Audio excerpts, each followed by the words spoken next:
ఆ లోకానికి వెళ్ళినప్పుడు ఆ లోకంలో దేవుడు అంటాట, నువ్వు వెళ్తావా కిందకి, మీ బంధువులందరూ ఏడుస్తున్నారంటే, నేను పోను ప్రభా, ఆ పాడు లోకానికి నేను పోను అంటాట.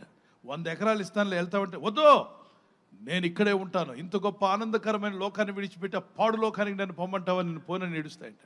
అందుకే చాలామంది భక్తులు చనిపోయినప్పుడు చుట్టూ ఉన్న భక్తులందరూ ఏడుస్తారు, ప్రభా మా సేవకుడిని బతికించు, మా తల్లిని బతికించు, మా అమ్మను బతికించమని ఇక్కడ ఏడుస్తూ గగ్గోలు పెడుతుంటే, ఈ వెళ్ళిపోయిన ఆత్మ పరదేశంలో ఉండి అక్కడ ప్రభుత్వం ముచ్చటిస్తూ ఉంటే, అక్కడ ఈ కిందున్న భక్తులు శవాన్ని మధ్యలో పెట్టుకుని ఏడుస్తున్నారే, భక్తుని మధ్యలో పెట్టి మా అమ్మను బతికించు, మా నాన్న బతికించు, నీ భక్తుడైనా ప్రార్థన చేసేవాడు, బైబిల్ చదివేది మా అమ్మ, మా పాస్టర్ గారు మంచిగా వాక్యం చెప్పేవారు, తీసేసుకున్నావు ప్రభా, ఆత్మను పంపించు అని అంటూ ఉంటే, ప్రభు అంట పైకి వెళ్ళిన ఆత్మతో, ఇదిగో చూడు నీ బంధువులు ఎలా ఏడుస్తున్నారు, భక్తులందరూ ఏడుస్తున్నారు, వెళ్తావా అంటే, అక్కడికి వెళ్ళిన ఆత్మ అంటదట, వద్దు ప్రభా, ఇక్కడ ఇంత ఆనందకరమైన లోకం, ఎన్నాళ్ళు పరలోకం గురించి పరదేశం గురించి ప్రసంగించా విన్నా, అవి చూడడానికి నేను ఇక్కడ రాగలిగా, ఇంత మనోహరమైన ఈ లోకాన్ని విడిచిపెట్టి మళ్ళీ ఆ పాడు లోకానికి వెళ్ళడం నాకు ఇష్టం లేదు, నన్ను పంపించొద్దు అని ఏడుస్తాయట.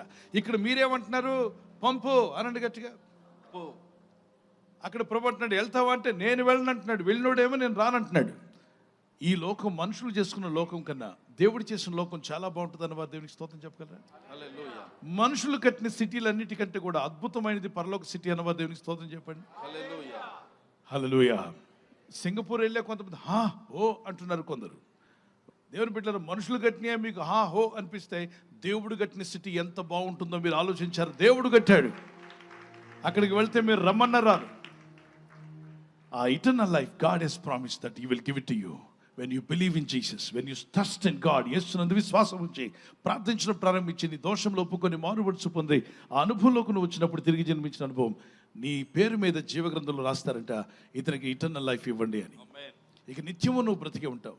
ఒకవేళ అది తప్పించబడింది అనుకో, నువ్వు ప్రార్థన మాని భక్తి లేకుండా జీవించి లోకానుసారంగా పాప మార్గంలో కొట్టుకుపోతూ అపవిత్రమైన పనులు చేస్తూ మరి క్షణమాత్రం ఉండే సుఖభోగాల కొరకు నీ బ్రతుకుని, నీ ఆత్మను అమ్మేసుకున్నావు అనుకో, నిత్య నరకాగ్నిగుండంలో.